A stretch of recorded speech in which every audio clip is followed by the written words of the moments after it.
Hi, welcome back to the channel. I'm here with Matt Brewer from Imperial Homes Group. He's one of my mentees. He's going to show us around his latest development project. Let's go take a look. Okay, Matt, so welcome to your lovely build that you finished. How did you find the site? So we actually found the site on Rightmove. We found it and luckily managed to negotiate directly with the vendor rather than through the agent, and that really helps sort of go through the process of negotiating the price. Yeah, okay. I mean, we buy the majority of our sites through Rightmove. People seem to think that there's something wrong with the site or they're overpriced, which most sites are overpriced anyway. But I don't really find too much competition on Rightmove. I don't know how your experience was. Was it straightforward? It was and it wasn't. I think just the timing of buying this plot was difficult with the government and their sort of Liz Truss and things like that. But coming back to it, really, it was pretty straightforward. It was overpriced on the market, but we just sort of educated the vendor on what we needed to pay for it and why. Yeah. So you managed to actually speak to the vendor, which I think is, I think it gives you about a 90% more chance of getting the deal done because. Yeah. The vendors still like to sell to the people that they've met face to face. Whereas if you have to go through that agent all the time, only the agent ever really knows the real conversation, don't they, between you and the vendor? Yeah. And it can get a bit misleaded, or they tell you one thing and they tell the vendor the other thing. So I think getting in front of the vendor is key. 2 or 3 meetings to build up a bit of rapport, and I think that's key to getting a deal agreed. Definitely, yeah, I agree with that. Yeah. And straightforward purchase, no problems.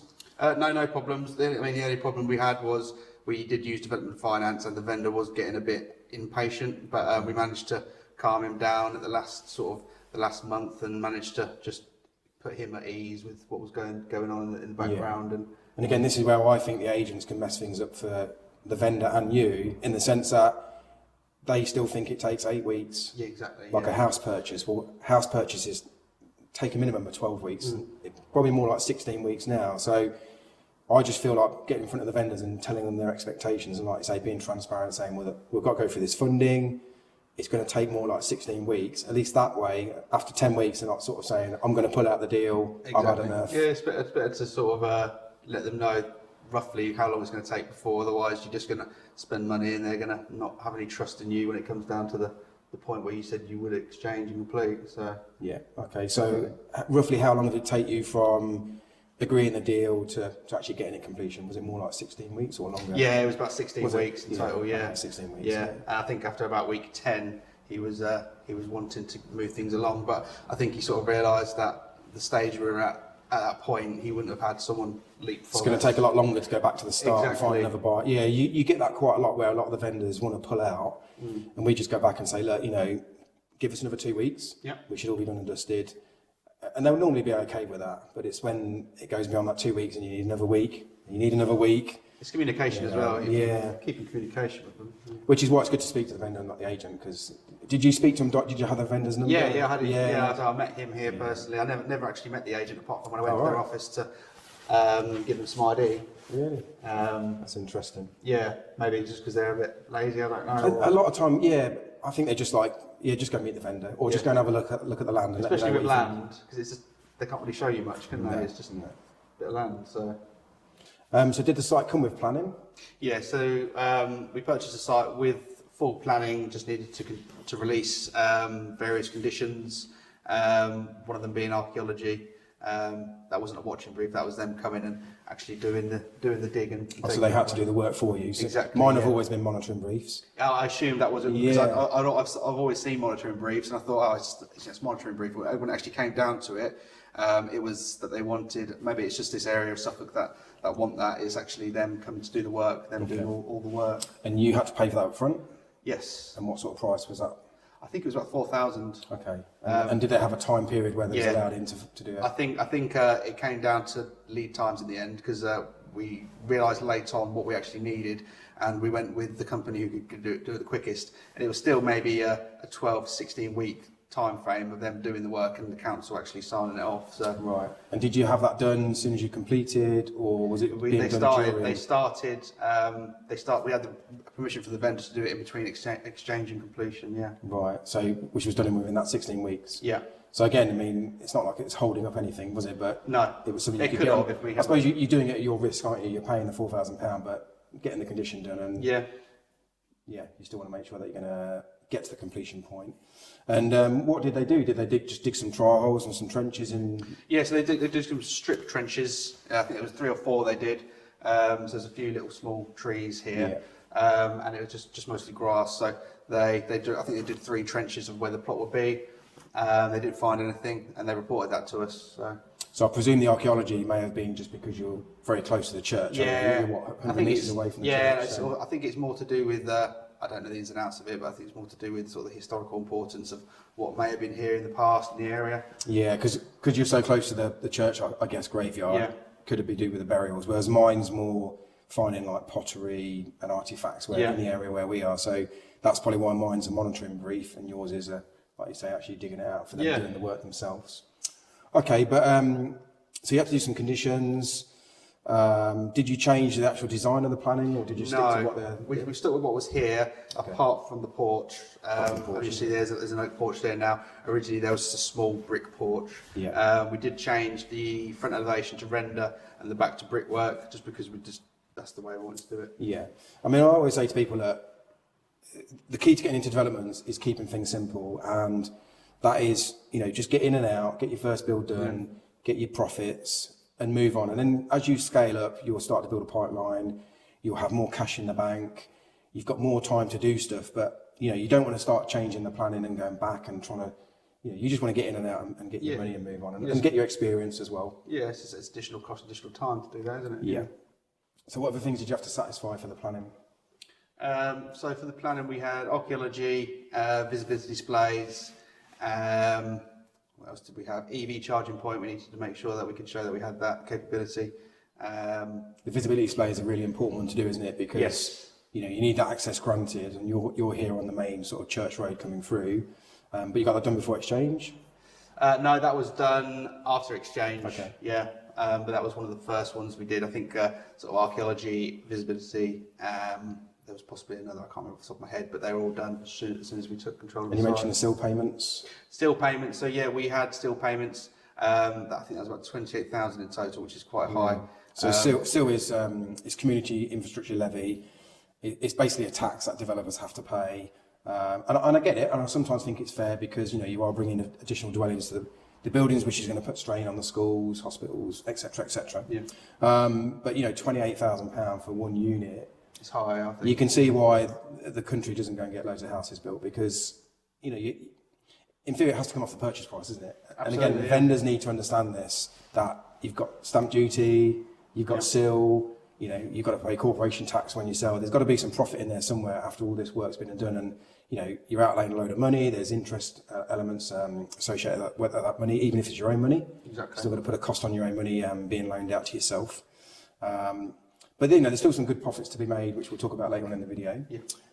But SIL is something, and again, it varies from area to area. So if you are looking to do developments, just make sure you check whether your area does have SIL. It does catch a lot of people out. It does. And you had to pay that within 30 days of starting? So we managed to do it the proper way, where you sort of notify them when you start, and then you get sort of, I think it's 2 to 3 months to pay half, and then another 2 to 3 months So to pay half. you did a trigger payment? Yeah. I think if you just sort of crack on with the build and you don't tell them and you don't inform them properly, they will just come to you and say, we want all the funds now. In the next 24 minutes, probably, knowing the council. Cool. Yeah, but we are trying to look at areas that don't have the SIL now, just because it is basically a tax on the developer. The landowners don't understand that it needs to come off the purchase price just yet, really. And the funny thing is, you could go 500 yards that way, where another village meets this village, and there's no SIL because it just falls into another county. And like most places, there tends to be sort of 4 or 5 counties all merge.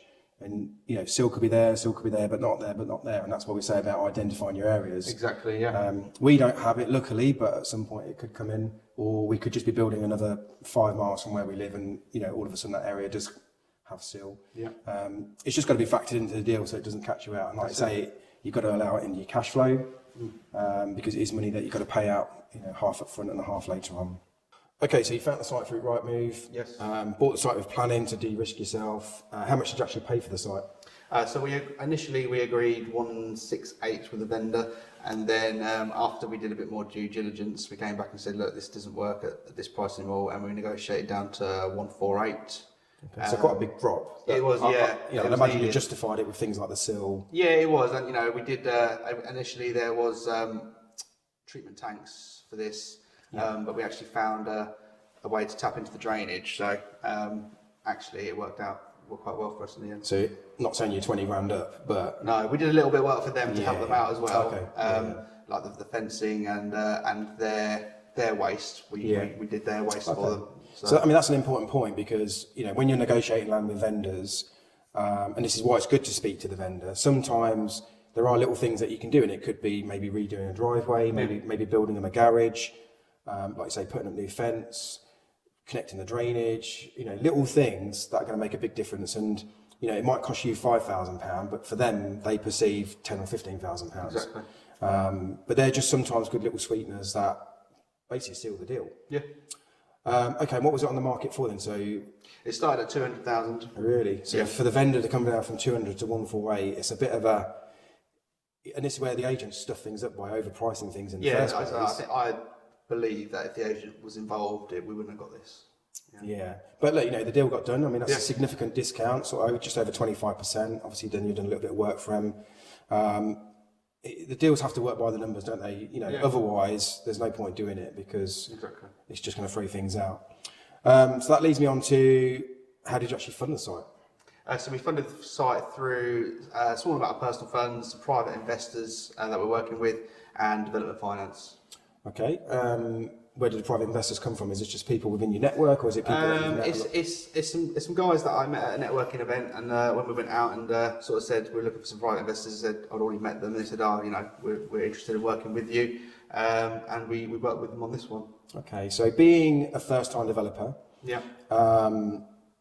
Why do you think people lent you the money? What makes you investable, would you say, in their eyes?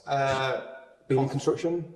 Potentially, yeah. I think being in construction helped, but I think obviously working with someone like yourself, them knowing that we're sort of having some proper training about what we're actually doing, and that we have some construction experience, and that we know what we're sort of dealing with. That's what helped, definitely. Okay, so I mean, I mentor Matt and a lot of other people through my training, and I do get quite a few people that come to me who are going to get investment and stuff like that, and that does reassure the investor that I'm at the end of the phone for Matt. I mean, we have a lot of conversations with calls now and again. You'll sometimes WhatsApp me quite a bit. It's just really to run things by me, isn't it, before you go and do it, which is the whole point.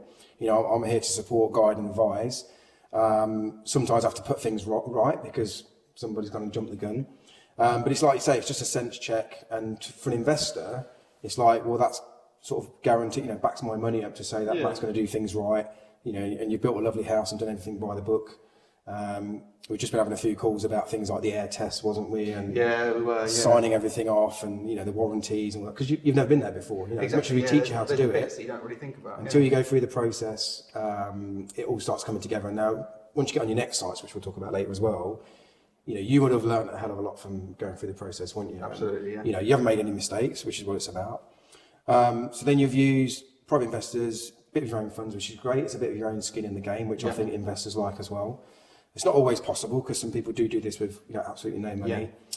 And then you've used my broker to bring you in the funding, so that was all good. And they're really good. Like I say, we've looked at a few more sites with the guys at Orium, and they helped us, and they got us the finance for the first one, which really helped. Yeah. Which again, first-time developers, people saying that you can't get finance because you haven't got track record. It's just about building up your CV. Like I say, you're in construction, so you understand how it works. Yep. Yes, you haven't physically built a house, and you're not, you've got a rendering and plastering service, only dry line and business. So you do a part of a construction process. Exactly. But on paper, you've got the sort of stuff that lenders like to see. They like to see someone who understands how to come in here and manage the builds. We do get people that have got no experience. I've seen, a few of them have got deals and got the funding and stuff like that. Which again, it's just a case of saying, well, what skills have you got? Some people have got time. Some people have just got management skills within a different business. Some people have got all sorts of skills that complement what they're doing. This is a process to follow, and you've just followed the process. Yeah, absolutely. Okay, so development finance, we used to use it quite a lot. We're obviously self-funding now, which is great to be in that position.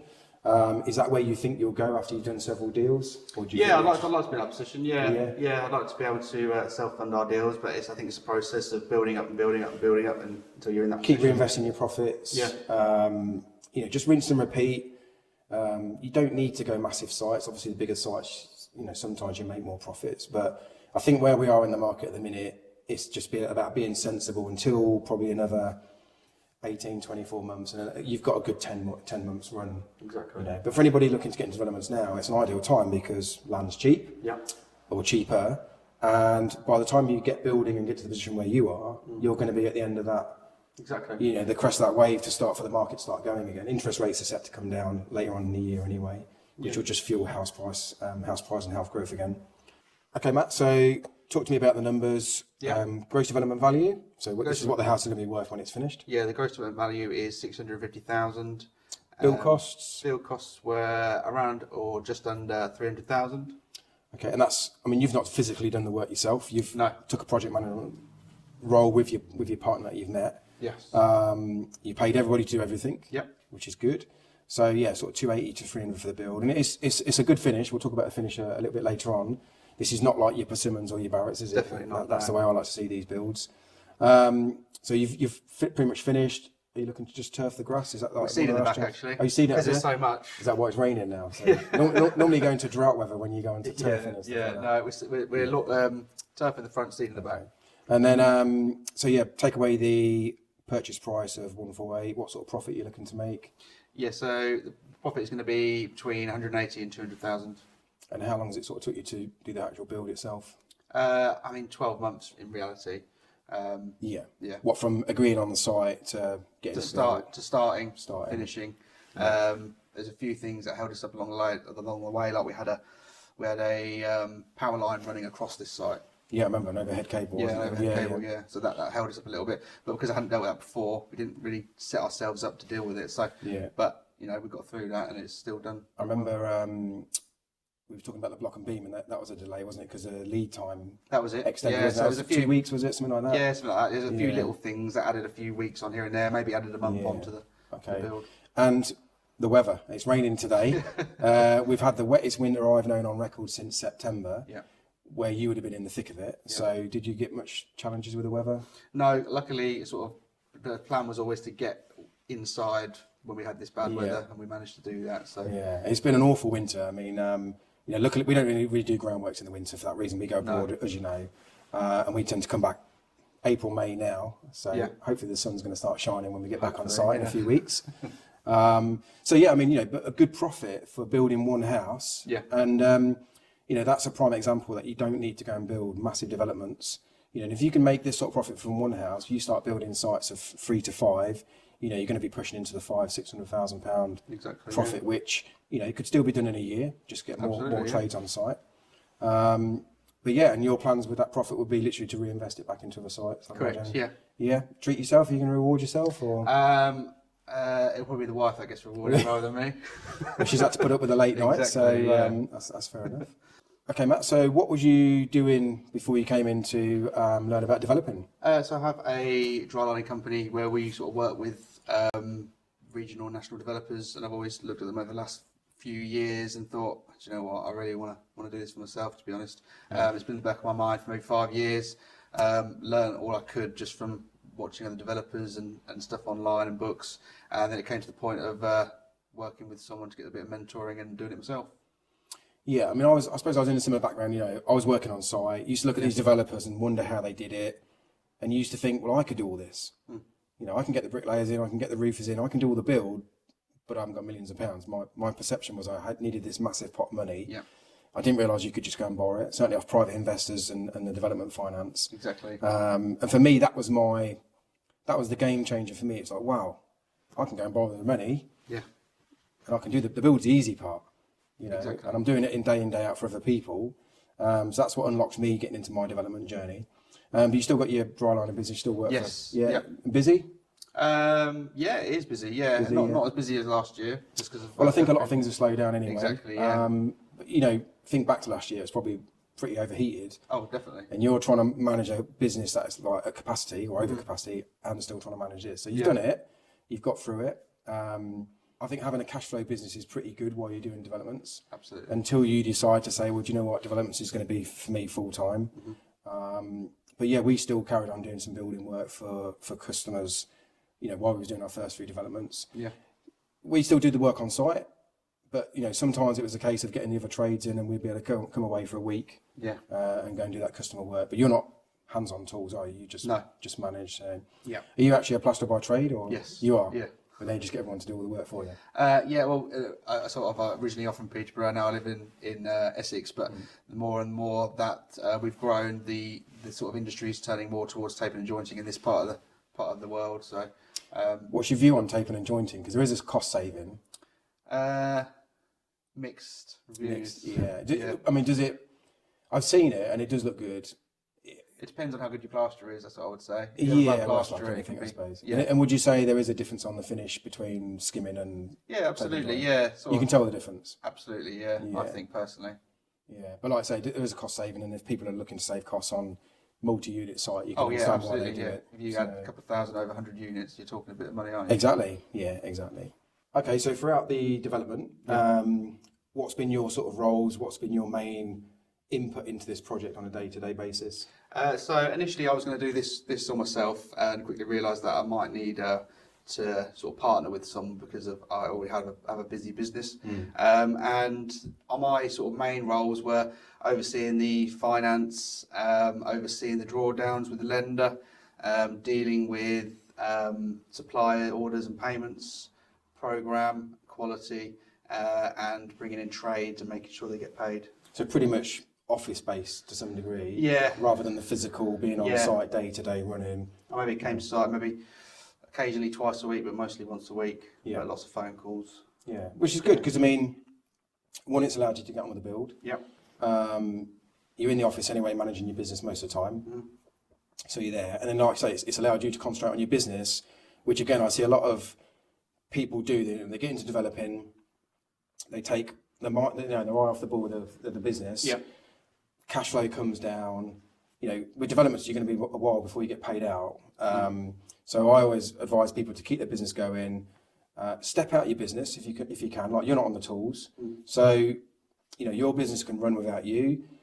The sites can run without you. You just manage it from your laptop and your phone. Even if you need to go on holiday for a week or two, you can pretty much still order materials. Yep. Deal with drawdowns. Deal with your solicitors. Deal with the agents. Look for land. And that's pretty much what we do. We spend sort of 4 or 5 months away a year, and we just work from our laptops and phone. And when we come back, it's site visits. But I don't physically need to be on the site running it as well because, we just manage that all from the phone and the laptop. Yeah. Was there any parts that you didn't enjoy doing? Didn't enjoy doing. Because if you're a plasterer and you've come from that labour to being like in the office. Yeah, I've had to get over that though because a lot of people are just not detailed people, are they? Like they hate doing spreadsheets. Yeah, I think I've had to become I've had to become good at them, and that way I don't enjoy them, but I can tolerate them now. Yeah. I mean, one thing I'd say to people watching this video is, if you want to progress in life and you want to get nice stuff and do better things and be successful, it's the stuff you don't enjoy doing is the stuff that makes a difference. Exactly. And that, for me, it was like dealing with all the solicitors, the legal paperwork. It just seems a bit nonsense sometimes, but it's like, I've got to go through that if that's the result I'm going to get out of it. I'll tell you what, it would be solicitors actually. Solicitors, they can be hard work. Did you mention that? Yeah. They can be hard work because they leave things till the last minute. Yeah. And the next thing it's like, we need this off you, and it's going to take 4 weeks for you to get it, and you think you could have asked me that within week 1. Exactly. So that can delay the purchases, and it does get frustrating. Sales are not as bad, as long as you've got everything signed off and all in one place and it's ready to go. But purchasing, there's always last minute things that solicitors throw a curveball in, and it's like, it's quite common.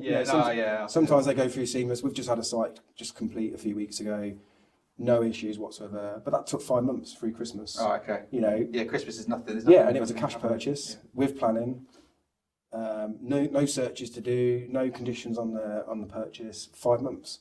So there should be in theory 8 weeks. Should have been 8 weeks or 12 at the most. So these things do take time. I like to be transparent with the viewers. Yeah.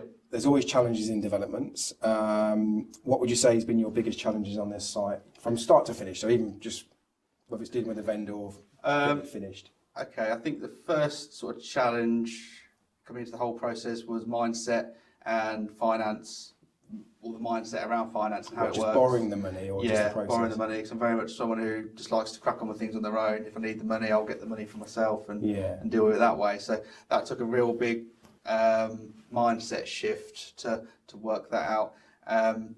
Other challenges during the build was probably just making sure that the cash flow is managed, coming in when it needs to be, going out when it needs to be to various trades. Yeah, I mean, you can be spending quite a bit sometimes, and then all the invoices come in from the merchants. You're like, didn't realise I was spending that much this month. Just keep track of everything, making sure that everyone can get paid when they need to. And apart from that, it was just really overseeing the programme of works. Obviously, being a tradesman myself, I know what it's like. Things never run to plan, but as long as you keep on. Tradesmen are tradesmen. Exactly. You always you try and keep to the plan as best as possible. Yeah. I mean, borrowing money for me, it was the biggest one for me to get over. But you know, my mentor taught me about good debt, bad debt. Yeah. So I realised it was good debt, because good debt, you can make money on debt. And you know, interest is rolled up, so you're not paying it out each month. Yeah. It's all just deducted from the loan when you sell the property, which has got a good amount of profit in there. And I realised it just served the purpose, and without it, I was never going to do it. So you know, I bit the bullet and did it. And I just went through the process, and you know, I just thought, well, yeah, that's fine. Once you've been through it several times, you understand it's just a process. And you know, I think solicitors are probably the biggest one on the purchase that can make it a bit more stressful. And then vendors getting a bit wobbly during the build. It tends to be just the weather, really, because by the time you get started on site, you know, everything's been ticked off and it's ready to go. And exactly, you know, it's the easiest bit of the whole. I think it's the easiest bit to do. And for most, you know, if there's tradesmen on here watching this who want to get into development, it's going to be the easiest, it's going to be the most enjoyable bit. There's no customers to get involved, to keep coming in and changing stuff. You know, and you have this 6 to 9 month window or 12-month window where it's just not work. You know, you're getting in and you're in control. If the weather's nice, it's great. You can pay yourself a project manager's wage from most sites that you do. Did you take any money as a project manager, or did you just carry on filling yourself in the business? Keep everything that. Keep the profit till the end. Yeah. Okay. Some people choose to do that. Other people need to take a salary to concentrate on it full time. But yeah, I mean, we don't really get many challenges. I mean, utilities is probably one of the biggest ones we get, where they just don't turn up, and they're always just changing the goalposts, and then they're asking for some extra money for something that they've already been out and surveyed. And oh right, okay. Yeah, so we didn't have that. I think they tried to, but I said you've already quoted it. No. Yeah, and that's little things like that, isn't it? Where they will try stuff, and sometimes you just have to stand your ground. Exactly. But apart from that, we don't really get any challenges. Once we've got completed on site, that's it. We're normally good to go. It's down to us then. We're in control. Yeah. That's the thing. And what are you on here? You're on gas or you're on air source? Air source. Air source heat pump. Yeah. Okay. It's all in that utility cupboard downstairs. You need you almost need like a separate room, like a plant room, don't you? For your air source heat pump. Yeah, I didn't realise how much was actually going to. Yeah, you got the big cylinder. Just going. Oh, initially I was like, we'll just stick it in there. And like, no. Well, we did one where we only had it's probably like a 900 cupboard. Yeah. And that was the only place it could go. And it's like, well, we didn't design it to, but the plumber got it all in there, and he was really good. Yeah, but I think other plumbers would have been like, I ain't working in there. So just some storage under the stairs. Yeah, just under the stairs cupboard, I think. Which again, when you're building these houses with the sloped ceilings, it is one of the things that people will come around and look at, and you know, where am I going to put my wardrobes? Well, yeah, this is one of the things that it was a bit too late in the day because the Sparky had already done his second fix, and I was like, oh, really? We should have done some built-in wardrobes, but I mean, no one's really. I mean, the person who came around didn't even mention it, so yeah, it's just still a good sized bedroom, isn't it? Yeah. This in here was actually meant to be a cupboard in the hallway, but it was so big that I was like, we can't just leave that empty space in here. Yeah, I didn't even see it there. That's too much for a cupboard in the hallway. Plaster's a nightmare in there, isn't it? Yeah. This is just how we do them, grey carpets, keep everything white. We used to do a lot of oak doors, but we've just gone back to white now. I think it's just because so many of them get damaged. Yeah. And it's just easier just to touch up. Did you get them pre-finished? No. No, so I got them pre-finished. Yeah, we use Osmo oil and stuff like that. I didn't want to deal with any crap like that. But I like the white ones as well, to be honest. Well, we use the same patterns, like a door doing from St Howden's. Yeah. But we have had, like when we've been working in the winter and it's been damp, sometimes we've seen the doors like they just twist. And yeah, we had that with 2 doors downstairs. They wouldn't shut. Well, they did, you know, ours, because there's like egg box, they literally just blew a bubble out there. Oh, right. And then that was it. I mean, luckily they're cheap enough to just replace that, but it was a bit frustrating just because we had such a wet winter, just couldn't dry anything out. we go for these nicer switches as well with the sort of chamfered edges. They look a bit better than the real square ones, don't they? Yeah, just better quality. Yeah, I mean, the square ones just remind me of like 80s sort of. Yeah. Yeah. Flat top skirtings again. We go for those most of the time. Oh, yeah. Yeah, try and stay away from the old, what is it, OG and Taurus. Which no one can ever remember which is which. Olgie or something, isn't That's it? it. Yeah. I mean, I left that Steve because I like some stuff more traditional. He was like more modern, and I was just like. That's because it's easier to cut in the miters. Yeah. That's why. Yeah. It's just a 45-degree cut and you're done. And these are quite nice with the timber thresholds. Again, I was. We had a discussion about that, and we sort of said, we're going to go with them because it's just a bit different, isn't it? Well, basically, it came down to, how different are we going to be to Taylor Wimpey? Yeah. And what are we going to stick in just to make the little differences? We was talking, weren't we, about the amount of work in the slope ceilings. Yeah. When you're doing the vaulted ceilings, it's a lot of insulation. Did you have to ply it for structural? No, we didn't have to. There is ply on certain sections of the ashlar walls and the external leaf. Yeah. But it's all just like Celotex rigid insulation. Quite a lot of it, really. Do you have any steel work up here? No, we don't have any up here. No, all just attic trusses. Yeah. It's quite complicated, isn't it, looking at it? Yeah. Because I'm looking here and there's bits of roof coming down and it's quite hard to get your head around. It is, yeah. From inside, obviously, this is one sort of row of attic trusses, isn't it? Correct. It's another one that meets into it, isn't it? Yep. Like I say, plasterers must love it. Is it your own guys that did it? It was, yeah. Yeah. They weren't very happy about it. That looks good though. Looks good. The one thing I do like is I like these big windows, let a lot of light in. And again, this is what's going to set your house apart from other developments, isn't it? Yeah. You're not going to get that on a Persimmons or Barrett's home. No, exactly. LVT? Yes. On there? Yeah, we've got LVT. I was just going down today actually on one of our sites. How is it? I just think when you do an open plan like this, you haven't really got much of an alternative, have you? No, it's warmer. What you got underfloor heating down there? Yeah, underfloor heating down here, rads upstairs. Yeah. LVT, and then carpets in the bedrooms. There's not really much of a choice, really. I think personally for developers, and LVT really is a no. And then one thing you've done is you've decided to furnish down here. Yeah. Which I think you can get companies to come in and stage. I think for the money they charge, if you can buy the furniture and store it, or sell it with a property, depends on your market. I think it does work really well because some people coming here and they just can't visualise. But you can come in here now and you can clearly see you're going to sit there. You've got the two big windows. Yep. There's your TV. It's a nice room. So I think it's worth the effort and time to do it. Definitely. And one thing you've done, which is what we always do, massive patios. Yes. That's a lot bigger than ones we put in. Is it?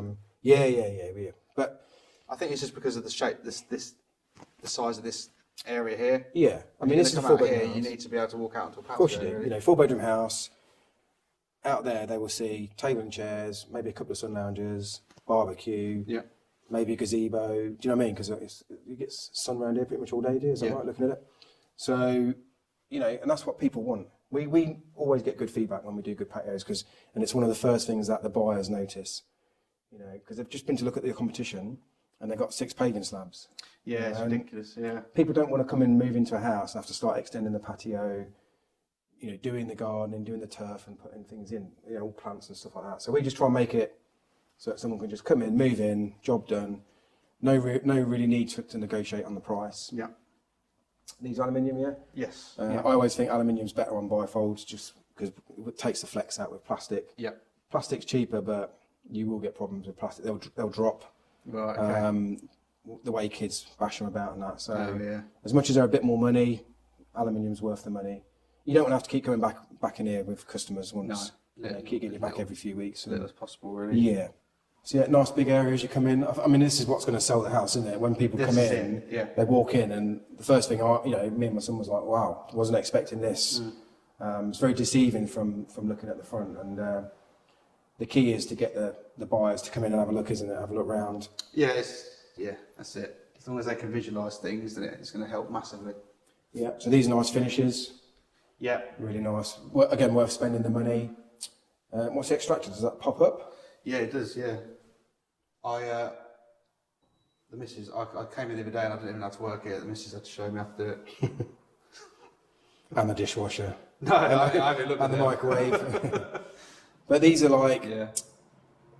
these are what I would call bragging rights. So people who buy houses, because Yeah. they want to be able to bring their friends in this kitchen and show them that, because 99% of people won't have that. Exactly. You know, and it's like the hot plate warmers and things like that. Yeah, they can cost some money, and it's a particular type of market that wants it. But yeah, people love to come in and brag about some of the things they've got in their house that other people haven't. Yeah, that's it. So, Oh yeah, I was going to say, I don't know how to do that. I don't know how to turn it on, I don't know how to turn it off. but yeah, kitchen's nice. We go for this colour quite a lot as well. I like the black handles. They look quite nice. Yeah, I wasn't too sure at first, but I'm happy. Well, with you know, it. you've got obviously black appliances. Yeah. You've gone for the black tap and the sink, but I think yeah, it looks quite nice. And again, it's different, Yeah. so it looks like a little bit more modern. This come from Peterborough. I did it, Ren's. Yeah. What is this? Is it like coriander? Is it some of that, or is it It's quartz something. quartz? One of the quartz, yeah. I mean, these thinner worktops are sort of more fashionable, aren't they? Than the Yeah. big. They were going big and chunky at one point. Yeah, you have to have bigger on here, I think, Yeah. because it's got an overhang, but Yeah, and again, you've got the breakfast bar lights. I mean, this kitchen is a living kitchen in the sense of people who are sat there at the breakfast bar while someone's here still, exactly. whatever, cooking, talking, you know, kids doing homework, whatever. You know, people tend to congregate in one room, and then obviously you've got the lounge if people want to separate. And again, in the summer, get the bifolds open. You know, and I think this is what people will look for when they come and walk around this house. They will see how they're going to be able to live in this house and how it's going to be nice to keep the family in one room. I think it's just get people in here to look. Yeah. Because that's half the battle. And once they're in here, I think we'll be able to. Yeah, get it. but you know, if it was overpriced, you wouldn't be getting viewings. No. In today's market, definitely. And the fact that someone was around here yesterday shows that, you know, and it's probably a lot of house for the money compared to what else is on the market. That's the other thing, isn't it? What are people going to get for the same price you're selling this for? That's what you've got to look at.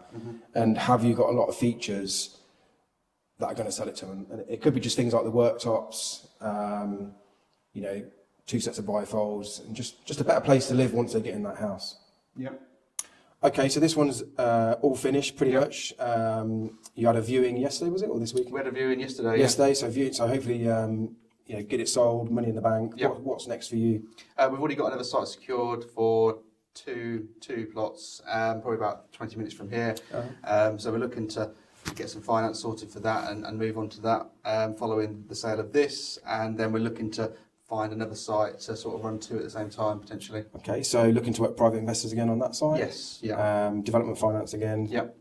And what sort of profit would you be looking to make on those two houses, do you think? On the site that we've already got, I think it's about 300,000. Okay, so yeah, good amount of profit. And then the other site you mentioned?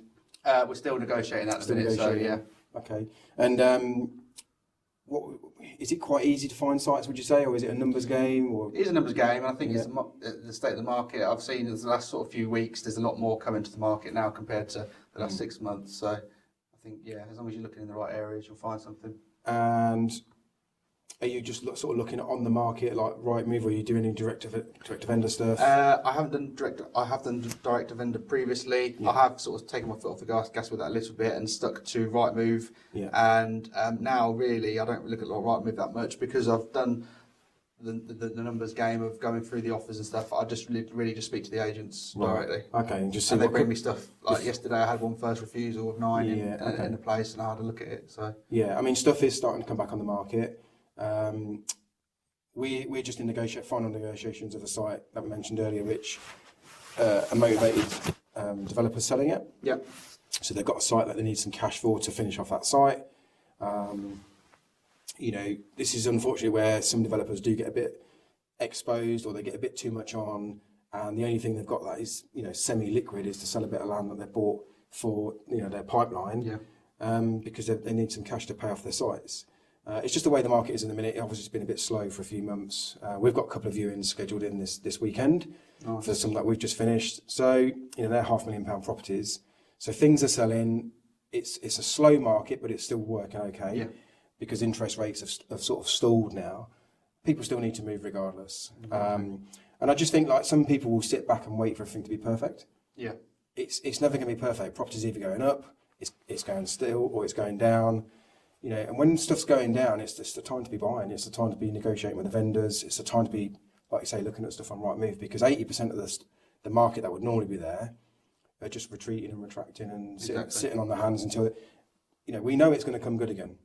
Yeah. And development can take you 6, 9, 12 months to go out and get a site or a couple of sites. So this is the time that, you know, really people should be out shopping for land and trying to fill the boots. And you know, negotiations can sometimes take 6 months. Exactly. Yeah. Sites have a habit of coming back. I don't know, how long was you negotiating this one with the vendor for? Maybe 2 months. 2 months. So there again, you know, an on-market deal, negotiating for 2 months, and it all came good in the end, which is the main thing. Okay, so what would you say to anybody who's watching the video, thinking of getting into development, has fancy becoming their own developer? I'd say first and foremost, potentially, you want to, if you're not involved or haven't done your own developments before, then to maybe get some education and make sure you do things right and do things once rather than making mistakes and costing yourself a lot of money.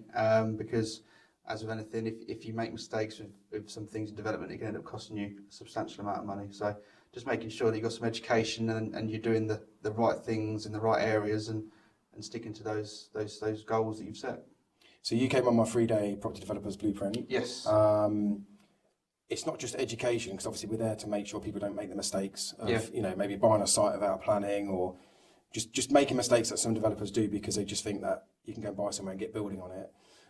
What made you sort of come on that? What was you looking for? Was you looking for any specific gaps in your knowledge? I think I'd learned all I could just from looking at various things and people that I'd worked with, and I needed just that little final bit of detail to understand everything overall, and then that way it give me the confidence just to say, look, you know, I've done everything I can do now. Now is the time to do it. Yeah. And then from that 3-day event, you signed up for a year's mentorship with me. Yes. What made you sign up for the mentoring? That was just so that as I was going through the process, if I had any, you know, unexpected things always happen, and if I had any of that, then I had you on the phone that I could speak to just to alleviate any potential problems I could have coming up. Yeah. Money well spent? Yes, definitely. That's good to know. And obviously you've come back for a second year as well, Yeah. so which is great. Because why wouldn't you? Your business is going to grow, bigger Yeah. challenges, bigger pipelines, bigger deals, bigger profits.